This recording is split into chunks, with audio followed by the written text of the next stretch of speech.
ഈശോ മിശിഹായ്ക്ക് സ്തുതിയായിരിക്കട്ടെ. പതിവ് പോലെ ഗുരു ക്ലാസ് ആരംഭിച്ചു. അന്ന് ഗുരു സംസാരിച്ച വിഷയം സ്നേഹത്തെ കുറിച്ചായിരുന്നു. ക്ലാസ് കഴിഞ്ഞു. എല്ലാവരും തങ്ങളുടെ ഭവനങ്ങളിലേക്ക് മടങ്ങുന്ന വഴി ഒരു ശിഷ്യൻ ഗുരുവിനോട് ചോദിച്ചേ, ഗുരുവേ, അങ്ങയുടെ ക്ലാസ് ഒക്കെ മനോഹരമായിരുന്നു, പ്രത്യേകിച്ച് സ്നേഹത്തെ കുറിച്ച് പറഞ്ഞ കാര്യങ്ങളൊക്കെ. എനിക്കൊരു സംശയമുണ്ട്, എന്തായിരിക്കും സ്നേഹത്തിന്റെ വിപരീത പദം? തന്റെ പ്രിയപ്പെട്ട ശിഷ്യനെ ചോദ്യം ചോദിച്ചതിന്റെ പ്രിയപ്പെട്ടവനെ തന്റെ ചാരോട് ചേർത്തിരുത്തിയിട്ട് ഗുരു പറഞ്ഞേ, എടോ, സ്നേഹത്തിന്റെ വിപരീതം ഇഷ്ടമാണ്. കേട്ട വഴിക്ക് അവനാകെ ആശങ്കയായി, വല്ലാത്തൊരു കൺഫ്യൂഷനായി. അവൻ പറഞ്ഞു, എങ്ങനെയാണ് ഗുരുവേ സ്നേഹത്തിന്റെ വിപരീതം ഇഷ്ടമാകുന്നത്? എനിക്ക് ഒട്ടും പിടികിട്ടുന്നില്ല. സ്നേഹത്തോടുകൂടെ അവനെ ഉപദേശിച്ചു കൊടുത്തത് ഇപ്രകാരമാണ്: സ്നേഹം എന്ന് പറയുന്നത് അതൊരു സ്വഭാവമാണ്, ഇഷ്ടം എന്ന് പറയുന്നത് അതൊരു വികാരമാണ്.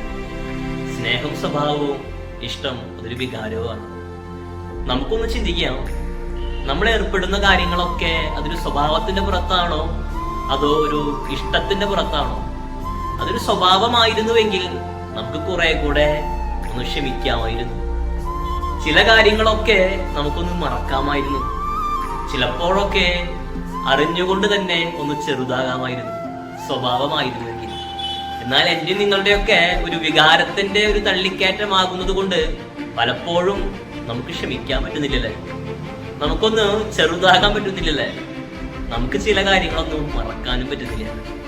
കാരണം പലപ്പോഴും വികാരത്തിന്റെ തള്ളിക്കയറ്റത്തിലാണ് നമ്മുടെ മനുഷ്യബന്ധങ്ങളിലൊക്കെ നമ്മൾ ഏർപ്പെടുന്നത്.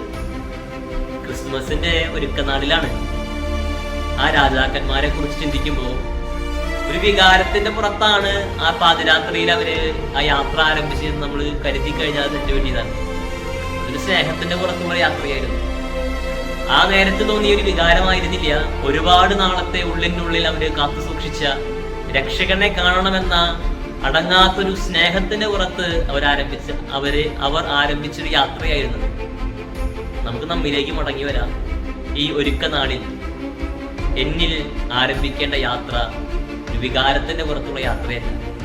ഉള്ളിൻ്റെ ഉള്ളിൽ ചില വ്യക്തികളോടൊക്കെയുള്ള ആഴമായ ഒരു സ്നേഹത്തോടു കൂടെയുള്ള ഒരു യാത്രയാകട്ടെ.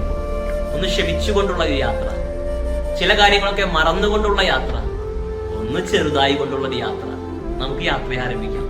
ഒരു കൊച്ചു കഥ പറഞ്ഞ് അവസാനിപ്പിക്കാം. നാട്ടിൽ ആദ്യമായിട്ട് വെള്ളപ്പൊക്കം ഉണ്ടാവാണ്. ശക്തമായ മഴ മൂലം സംഭവിച്ചതാണ്.